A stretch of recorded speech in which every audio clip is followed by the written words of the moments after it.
Fala galera do canal, eu sou o Vitorato, seja bem-vindo ao canal Trilha Sênior. No vídeo de hoje, a gente vai continuar nossa saga sobre Go, tá? Então no vídeo anterior a gente falou sobre motivação, do porquê que você deveria considerar o Go para usá-lo em produção, coisa do tipo. Além disso, a gente foi além, falou sobre o tooling da linguagem, que é uma vantagem inerente ao Go, o modo como é feito o tooling e tudo mais. Setup e várias outras coisas de dicas interessantes também no vídeo anterior. Então se você caiu nesse vídeo aqui de paraquedas, recomendo muito que você veja o anterior. É uma base fundamental sem a qual fica meio distante você ver as vantagens de utilizar o Go por si só, beleza? E no vídeo de hoje a gente vai falar sobre tipos primitivos. Os tipos primitivos do Go são bem ricos, então é bem diferente de outras linguagens de programação que talvez você esteja habituado a usar e tal. Além disso, a gente vai falar sobre arrays, slice e construtores de loops, tá? Então, inclusive, recentemente o Go teve um update na maneira de como você constrói loops em Go e tal. Então, sem mais delongas, bora codar. Bom, começando pelo chão da coisa, tá? Então, eu vou bem pela base e tal, bem pela construção ali do alicerce. Então, quando você vai declarar uma variável, tá, em Go, a gente tem alguns modos de fazer isso, tá? Começando pelo primeiro, a gente pode, por exemplo, nesse caso, né, a variação sintática que a gente tem para esse caso aqui é var, para dizer que isso é uma variável, tá? Nome da variável e o tipo primitivo ou não, né? Nesse caso, eu vou declarar que é uma string. String é o tipo primitivo em Go, tá? E aí eu vou colocar um hello world aqui padrão. Aí o compilador chia se você não usar essa variável que foi recém-declarada. Ou você tem que explicitar que você não quer usá-la de algum jeito, ou você precisa passar para uma função, enfim, reusar de algum jeito. Fazer alguma atribuição, alguma operação em cima dela. Então, nesse caso aqui, eu vou colocar só um print ln. Então, essa é a construção básica. Se você ver aqui, o Golang está dando uma dica, né? Algumas pessoas não citam isso quando estão ensinando o Go. Mas a inferência de tipo do Go também pode ser feita quando você está usando o var. Então, ó, vou deletar o type aqui e ele continua inferindo que esse cara aqui também é o text, beleza? Então, padrão, string e tal. E a gente tem vários tipos primitivos diferentes. Se você vem, por exemplo, do TypeScript, ou de linguagens dinamicamente tipadas em geral, ou mesmo de linguagens fortemente tipadas como Java, Kotlin e outros, tem uma distinção aqui. O Go é bem rico em relação à construção de tipos primitivos. Então tem uma variabilidade enorme de tipos primitivos que você pode usar. E vou dar um exemplo aqui de uma declaração. Eu posso usar um float 64, e aí você percebeu ali, né, que o float 64 é padrão para float, né? Então eu poderia também usar inferência de tipo nesse caso. Poderia usar, por exemplo, um uint8. Então, por exemplo, eu quero declarar inteiros que não considerem valores negativos. Por exemplo, se eu colocar um -3 aqui, ele não vai deixar compilar e tal. Aí você tem mil variações, né? Tipo, float 64, então 32, né, no caso. Então, esse 8, 64 é o número de bits que você precisa para representar um dado em memória, tá? Então, por exemplo, se eu estou falando do int 8, eu preciso de 2 bytes para alocar esse inteiro em memória. É basicamente isso, tá? E aí você pode navegar pela estrutura de tipos primitivos. Nesse caso eu não vou conseguir usar inferência de tipo, porque eu tenho que explicitar que eu estou querendo usar de fato um int8, por exemplo, ou um float 32, coisa do gênero. Se a gente navegar pelos tipos primitivos do Go, tá? Você vai ver que tem muita coisa possível, cara, assim. Não vale a pena eu ficar explorando todos os tipos possíveis aqui que existem. Tem até, inclusive, representação de número complexo a partir, né, tipo de tipo primitivo. Então, tá vendo, ó? Complexo aqui, e enfim. Vários outros tipos aqui, que é byte, bool, que eu não explorei também, bool bem conhecido. Então, bool, ó, true, e por aí vai, né? Então, ó. Então, a gente viu algumas coisas aqui que está relacionado à declaração, né, e inferência de tipo já, dando uma ideia de visão de inferência de tipo. Tá, mas se eu quiser usar inferência de tipo, como eu costumo ver, por exemplo, no Kotlin, Swift, Java e outros. Tem também no Go, que é bem bacana, tá? Então, eu poderia fazer aqui, ó.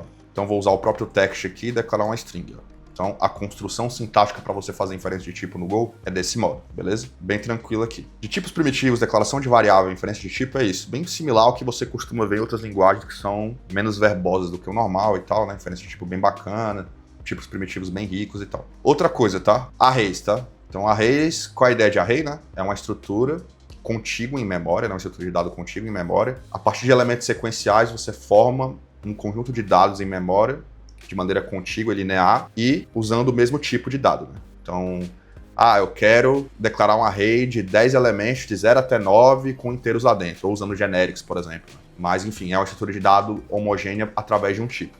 Então, padrão de array, muito tradicional em outras linguagens também. Então, se eu usar um array aqui, por exemplo, o Go aqui, né, o Golang já deu uma dica, posso criar um inteiro assim, né?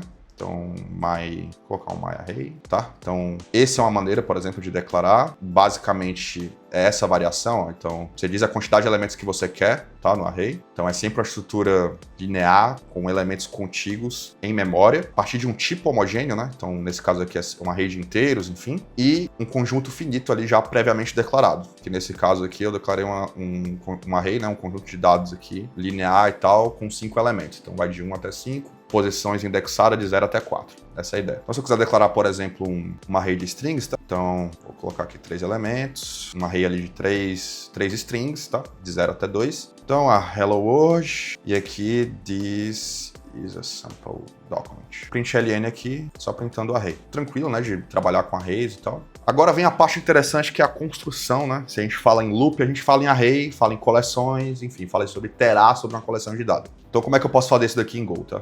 Um exemplo padrão do que você vai costumar ver por aí é esse exemplo aqui, tá? Então, for o índice, né? Index value.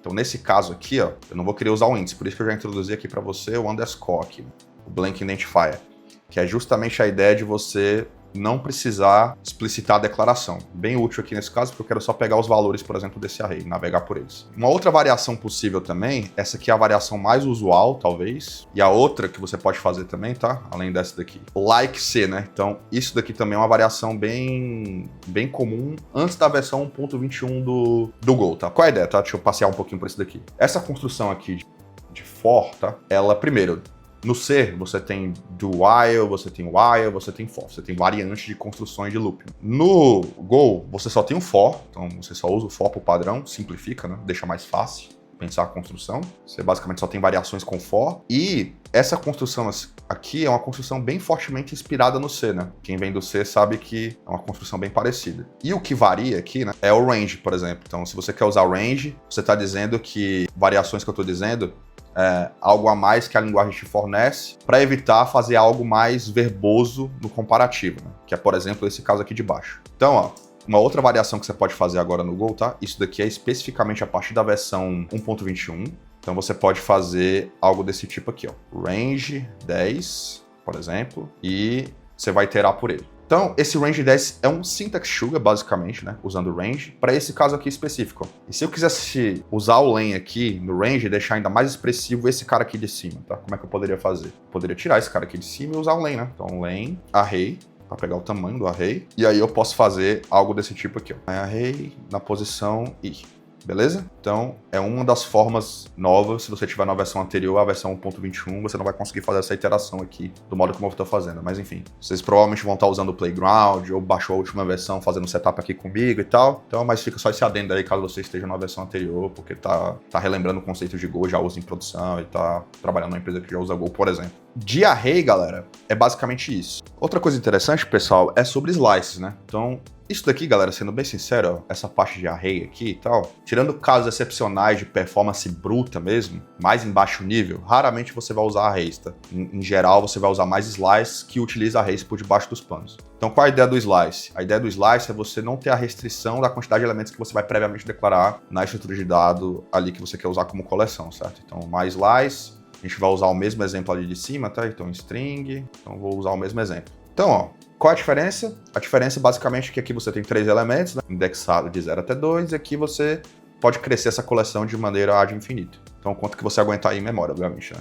Eu posso usar uma operação aqui, posso fazer um append, tá? Então você usa um append aqui, passo o meu slice, e aí coloco um this is a sample document 2 aqui, por exemplo. E aí eu posso reatribuir esse slice com append. Dica, tá? Tudo tendencialmente no Go é mutável. Diferentemente de outras linguagens que, inclusive, muito recomendo que você use imutabilidade, fazer transformação em cima do estado e não mutar o estado por si só e tal.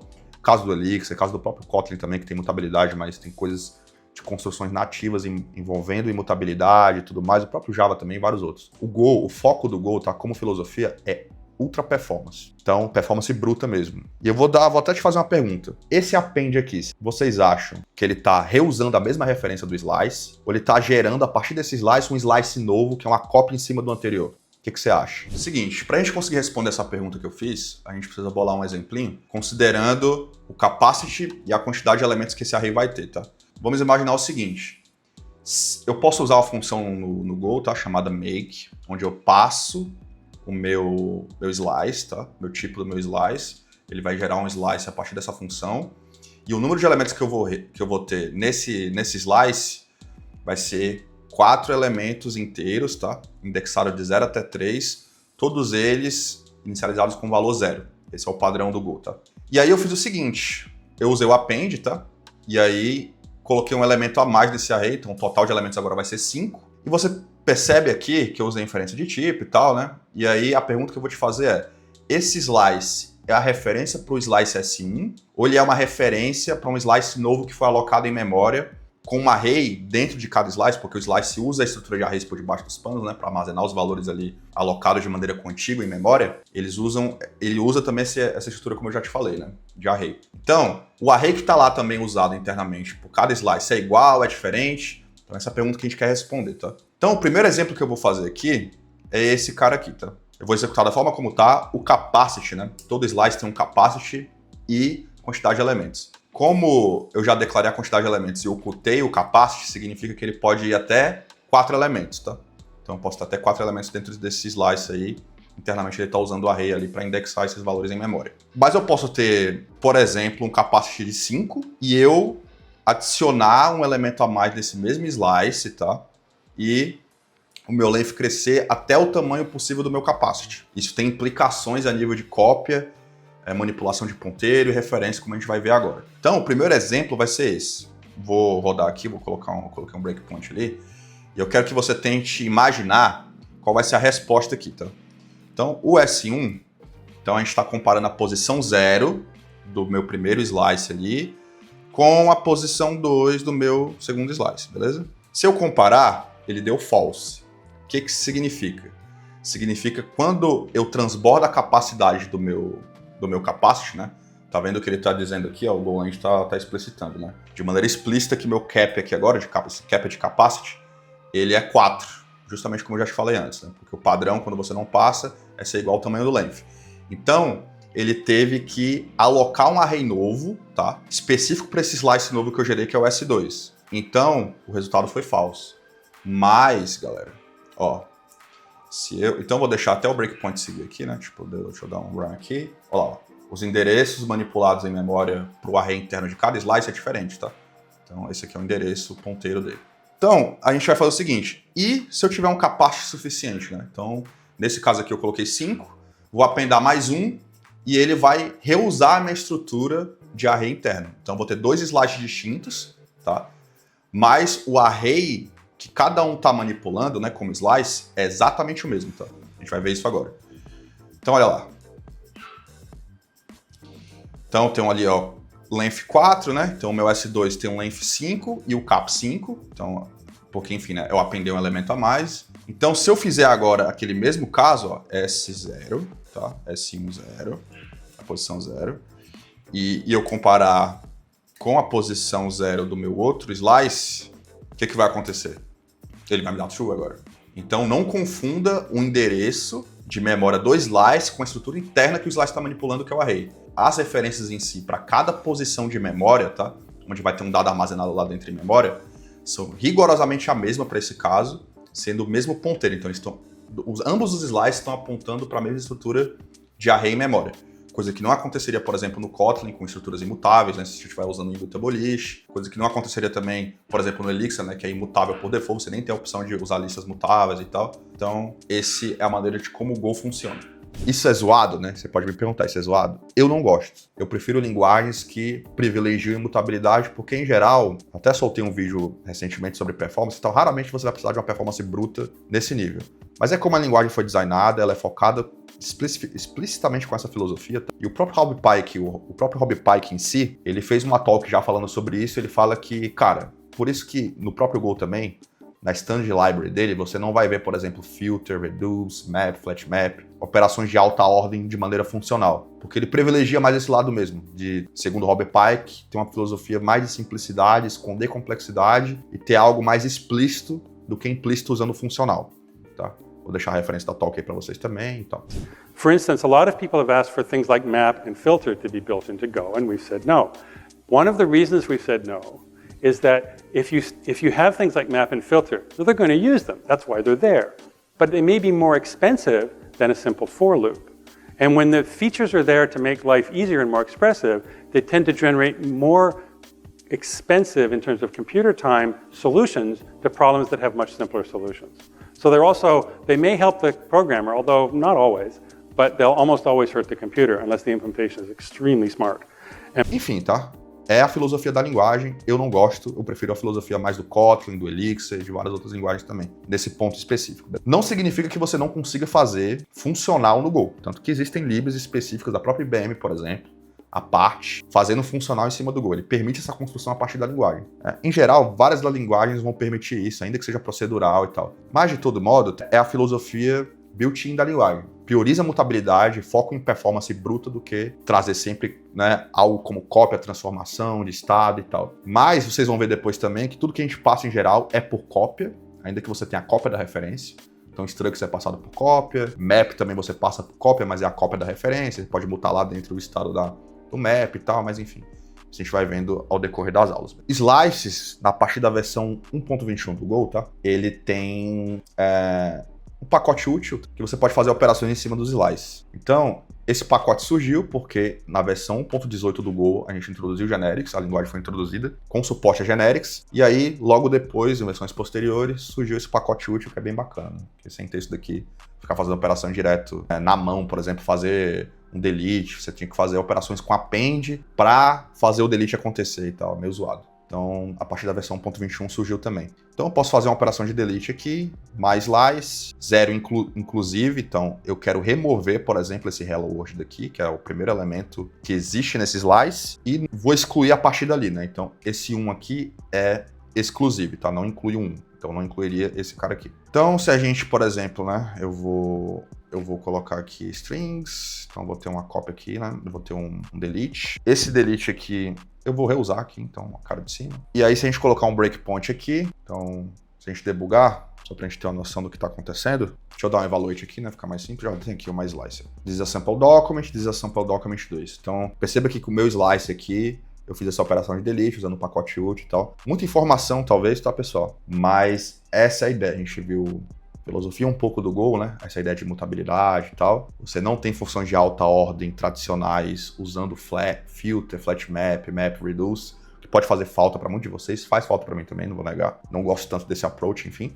Mas é a filosofia, né, que o próprio Go, o Rob Pike, a galera que construiu o Go segue. E o que faz a linguagem ser o que ela é, né? Ou você contorna isso através de libs externas, ou pula para outra linguagem, enfim. Mas essa é a ideia do Go, tá, pessoal? Então, eu espero que tenham gostado. Se curtiu, comenta, compartilha aí para o máximo de pessoas. Espero que tenham curtido, tá? Então, até o próximo vídeo sobre Go.